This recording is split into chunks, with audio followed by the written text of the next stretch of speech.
What's up, everybody? My name is Shannon and I am still waiting for my Satyr, and today we are talking about Rules for Being a Girl by Candace Bushnell and Cotugno. I decided to read this book because Epic Reads posted a little snippet from the audiobook on their Instagram and I was really into it. It really grabbed my attention, so I decided that I wanted to check the audiobook out from the library, kind of see what this was all about. And to be perfectly honest, I absolutely loved this book and I do really recommend it.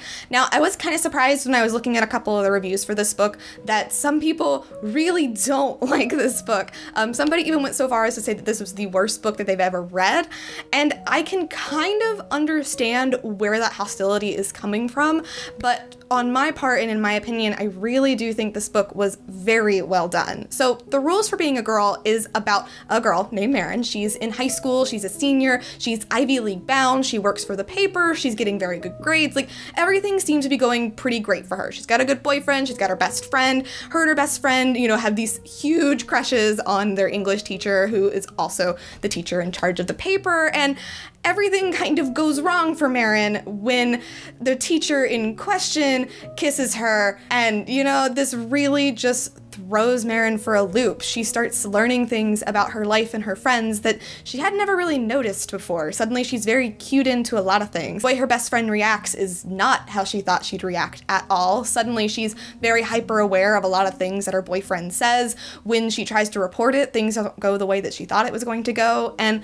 largely Marin is left wondering about a lot of things going on with this society that we live in. Now, this book could have gone a couple of different directions. Sometimes when I was reading it, I was a little bit worried, especially because at the beginning of this book, you're very clued into Marin and her crush on this teacher, so I was a little bit nervous about where we were going with that. But every time I thought this book would go down a path that was just a little bit weird, it would stay true to what it was trying to say. And what it's trying to say is what it actually means to be a feminist. What does it mean to be a girl in, this time period? And what does it mean when suddenly you are realizing all of these things, but then you realize that the people around you aren't quite clued into it? I really liked seeing Marin discover all of these things, and I thought it was very accessible. I thought seeing her go through this journey of where, she's been pretty privileged, and she's been very privileged in her opinions and just the way that she would talk about things with her friends. Being able to see her deconstruct that and really kind of go inside internally and kind of figure out, the problematic things that she's done and how she wants to be better and how she navigates the different people in her life was really satisfying, and I really enjoyed it.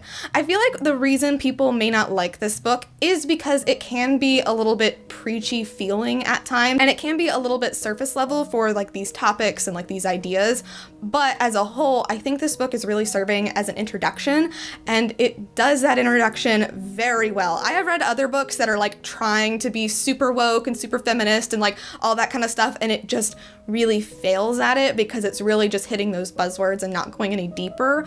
Whereas in this book, you're really focused on Marin deconstructing those things within herself and then recognizing that within the people around her. I particularly really liked the direction that her and her friendship went, because in other books, it could have just been that her friend was a bitch and horrible, but we really go into this friendship and what's going on here and why is she reacting this way, and that's something that I really enjoy. So I really recommend The Rules for Being a Girl. I am giving it an A- just because it can be a little bit fluffy at some points, which I know definitely isn't everybody's taste, but I for one really enjoyed it, and I could definitely see myself rereading this book in the future. But anyway, thank you guys so much for watching this video. If you liked it, be sure to hit that like button down below, and don't forget to subscribe so you can talk books with me every week. That is everything got for today, and I will see you guys next time.